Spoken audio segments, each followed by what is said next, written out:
Hebreyo 3:1-4. Kaya mga banal na kapatid, mga kabahagi sa makalangit na pagkatawag, isaalang-alang ninyo na si Jesus, ang apostol at pinakapunong pari ng ating pagpapahayag, ay tapat sa nagtalaga sa kanya, gaya ni Moises na tapat sa buong sambahayan ng Diyos, sapagkat siya ay itinuring na karapat-dapat sa higit na kaluwalhatian kaysa kay Moises. Yamang ang nagtayo ng bahay ay may higit na karangalan kaysa bahay. Sapagkat ang bawat bahay ay may nagtayo, subalit ang nagtayo ng lahat ng mga bagay ay ang Diyos. Isaalang-alang si Jesus.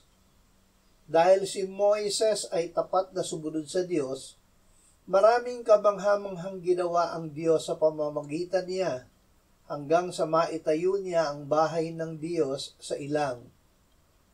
Dahil si Kristo ay tapat na sumunod sa Diyos hanggang sa kamatayan sa krus, tayo na sumampalataya sa Kanya ay naging bahay ng Diyos.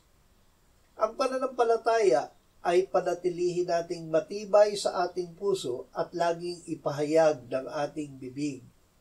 Sa paraang ito natin mararanasan na tayo ay kabahagi sa makalangit na pagkatawag, dahil si Jesus na ngayon ay nasa kanan ng Ama sa langit, ang ating apostol at pinakapunong pari ng ating pagpapahayag.